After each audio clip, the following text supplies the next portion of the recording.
It's ugly right now, and maybe we should put a stake in it. We should just call the bull market dead. We could try. You can say it, Tony. Try. You can certainly try. Bull market's dead. I don't know if the bull market's over when we're 3 percentage points away from all-time highs, 4 percentage points. I know the Russell's 15% off of its high that it made earlier this year, but I think we're going to have a little chop, like we said from the very beginning of the year. I don't think any of that's changed. I will say that volatility is a lot higher than I would have expected. And that leads to your story that maybe there's some more down movement to come, for sure there. What's really interesting is that if you set aside the sector rotation right now, the seasonality for March is actually pretty good. The past 10, 20 years, you've seen gains about 0.5% or 1% on the 10 and 20-year period for the S&P. And it's typically a big vol compression month. Over the past decade and 2 decades, the VIX has fallen the most. I know in percentage terms we're not supposed to quote, but it's fallen the most in March, either the number 1 or number 2 spot over the past 10 and 20 years. So I suppose if we can get some of this risk removed off the table, right, the tariffs can be lifted at any point in time. You could see a big vol compression event. But right now, when retail ETF XRT is entering bear market territory from its highs, that is the sector that has historically shown the greatest sensitivity to recession. And it's screaming recession right now. I don't know. I haven't looked at retail sector in 40 years, and I've been through quite a few recessions, depressions, screaming matches with Tom Sosnoff, crashes. The retail sector has never been something I've looked at. Thomas? A couple things here. First of all, I hate the whole recession discussion. Of course, you know that, Chris, because I think it's all bullshit. Do you? Yes. I think the whole thing is all bullshit. And I also don't buy into any of the conspiracy theories right now that, this is just, this is a setup to get, to lower, to have an excuse to lower interest rates, blah, blah, blah. None of that crap. I think, and I'm also going to dispute a little bit on the seasonality aspect of it. Triple witching in March is one of the strongest market periods of going back for as long as I can remember, like into the 80s. However, the last 4 years, they've destroyed the market into March triple witching, 4 years in a row. The other thing is, this is seasonally, from the February expiration till about March 10th, is incredibly weak. I mean, we've had some of the biggest turnarounds in that period, or big market moves, going back as almost every market move I can remember started in end of February, early March. So this is, I think, a little more typical. And if you're looking for a volatility contraction, which I am, because I'm short vol, I'm looking for all this stuff to go down like second or third week. I think this is the week where you've got to, where there's the risk of a little bit of a swoosh to the downside. Maybe we're seeing it right now. I also think this is probably the week where there's the greatest opportunity for a moment of capitulation. Like, I'm in the same camp as Tony on this.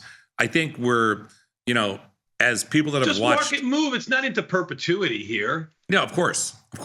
And I also think that we're set up for I'm more worried about a sharp, like as a day trader, as a trader, I'm more worried about where we are today. I'm way more worried about a sharp up move than a down move, just intraday. I feel like yesterday's sell-off late in the day, I just don't think we'll see. We could easily close down 50, 60, 70 today, but I think that the most of the, let me say it better. I said it crappy. We've been waiting for a gap down opening. We got one today. That's all I want to say. I've been waiting for a gap down opening. I got one today. I'm still a little bit. It's funny that you said we might be down 50, 60, 70 today, because I just wrote somebody and said, you know what? We might close right here today. Like, that wouldn't be the worst thing, I think, from a price point of view in what's going on in the market. Just getting pinned. I just thought we needed to have a gap down in order for this market to make a short-term bottom. I am intermediate term bearish here, incredibly bearish. I don't like this market at all. But I think on a very short-term basis, we're oversold and we needed to open lower one day, just gap down, open lower. Because if we open higher, I thought for sure we're going lower. But if we open lower today, maybe they have a bounce later on in the day. I don't know. But it's scary when it does this. Well, even after all these years. What's scary is that the VIX futures are up almost 10% for the second day in a row. What's scary is that the VIX itself is approaching 25, and 25 is doesn't get there that often. Nope. When I'm looking at this market and thinking about the volatility expansion here, we have started this year with multiple talks of seasonality on let me explain, overtime futures power hour, and typically the market chops around through the Ides of March. So expecting this market to move sideways is not wholly unexpected, right? But I would point out right now that when we think about this market action here, what we saw yesterday, I think, is actually particularly damning. In the S&P, for example, we gapped open higher and then we closed below the Friday lows. That's not something that you have seen occur in the span of the bull market run in terms of price action, really over the past 2 years. I was looking through the charts with a fine-tooth comb last night, and I couldn't see that happen on any occasion when the market was still in the upswing. So there are behavioral price action things that are going on, like with this Bitcoin crypto reserve announcement, whatever that is, where it's fuel injected into the tank, and then we immediately run out of gas. And so these catalysts that should be sparking us, they're really not. And then the price action itself is telling you that people are still very happy to provide supply to this market right now. So short-term bounces aside, the sector rotation needs to hold up. What I find really interesting is, a name like XLU, for example. I know that's an ETF, it's utilities, but the companies that make up the utilities right now, if you think of those as an AI proxy play, they're doing fine. And as rates go down, those fixed interest costs that those utility companies pay, they get cheaper service, right? They can make a little bit more money. So I think this is an environment where you have to be selective. It's a stock picker's dream. And if vol continues to press up from here, if we can see a washout to 30 in the VIX, I think is actually more likely than this being the high. If only because I'm looking at the breadth in this market right now. Yesterday at the close, 42% of stocks were still above their 20-day moving average in the S&P 500. That is not near a capitulation low. The capitulation lows typically occur when that metric reaches 10% or below. We don't think we're near capitulation lows other than a trading low. Like, this is not a market capitulation. We're not talking about that. We're just saying from a, where are we going to close this afternoon type thing. I agree with you. We're nowhere near, we're 600 S&P points away from capitulation lows. We could trade 52, 53, 5400 before I think, we're at capitulation lows, maybe 5,000 even. But this, we're talking about intraday, just like a scalp or something like that, not a capitulation low. Too fast. I mean, listen, we've done this on the way up to Sosnoff, where we're days early on an up move, and Chris will sit here and say, "There's no reason to sell anything here. All the fundamentals, everything is staying the same." So it works. The sword works both ways. Yeah, I agree for sure. Yeah. And the other day you asked me where would I be interested in buying the S&P. I mean, at 5,800 on, Thursday, I suppose, if that had come Friday morning, it's a lot different than it arriving today in the form and fashion that it did. It's not exactly like we arrived here in a washout. We tried to bounce back at the end of last week. We've immediately sold it off. We keep grinding lower, and bonds are just, what performs the best in an environment where you're concerned about recession? The long end of the curve, historically speaking. If we look back at 40 years of price action, and bonds just had their best month in February in 2 years. So we just have to be very careful right now. The market's clearly very defensive. If there's a further vol spike from here, I think we can take a short-term opportunity. But I don't think, personally, I'm not trading around any bounces as if they are the lows right now. This is a sell the rip, not a buy the dip kind of environment from my perspective. All right, give me. You just mentioned bonds. When bonds were going lower, the market was going higher. Everybody was talking about bonds going lower. Interest rates are going to go higher. This is going to be bad for the market. Not here, Tony. That's not fair. No, not you. You were a buyer. No, you were a buyer of bonds. I'm talking more to Chris and the likes. So you were saying bonds are going lower, rates are going higher. This is not going to be good. This is not going to be good for the market. Now bonds are going higher, rates are going lower. It's not going to be good for the market. It can't be both ways. It can. There are financial regime shifts, right? Throughout 23 and 24, when rates were going down, the market says, great, less inflation. The Fed can cut. Now, all of a sudden, we're seeing rates go down, and it's like, whoa. Why are the rate cut odds going back up? It's because of these recession fears, and recession ultimately undermines corporate earnings. So the fact that since the middle of February, you've seen that lower rates have not picked up the Russell, that's been an alarm bell and a big red flag from my eyes. Right now, it seems that we're shifting in terms of our preferences, and people are looking to, they don't really care about the inflation because the inflation is going to collapse alongside the growth, which I know there's a lot of these GDP trackers floating around right now.